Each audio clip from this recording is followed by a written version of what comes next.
All right, Algebra 1, we've got our video for lesson 13 here about majors and salaries, and it was really focused in on standard deviation.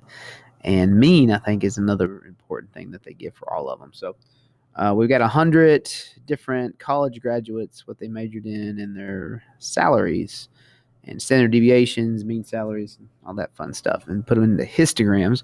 So let's jump right into this. Let's start with the engineering group. Now, the engineering group, 100 kids, after they've majored in that, have gone out in the workforce, they're averaging $63,750 a year with a standard deviation of 10,000.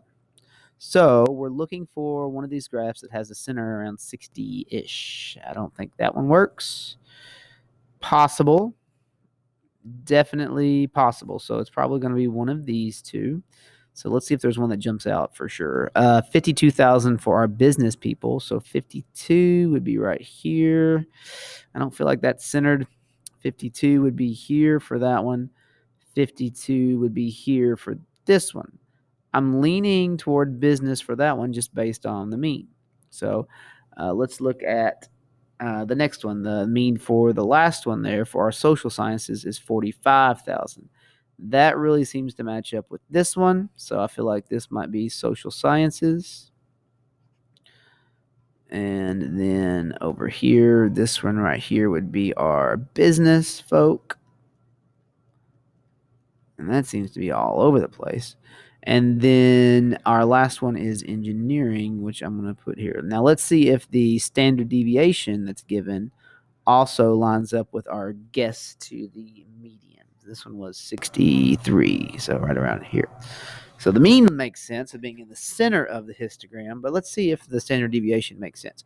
The largest standard deviation was the business. Now that means, this is right here, 19,000. That means that it's the most spread out. Does this histogram look like it's the most spread out compared to the other two? Definitely. Business people are either making a lot of money or not making very much because they might have their own startup business. And then there might be people in between. It's just kind of all over the place. Makes sense that it's very spread out. And then social sciences would be the next largest, which is up here for your standard deviation. I'm sorry, I take that back. Engineering was 10,000, right? So this one was the least. Engineering was the next, which was 10,000. So that would be like 75 down to about 55. That looks like a pretty good spread for the center, the middle half. And then the social sciences was 6,000, which was very small, which would have been kind of right in here, which makes sense because they were very tightly packed together. So I feel like we've made some pretty good matches, and you probably could have done that without my help. See ya.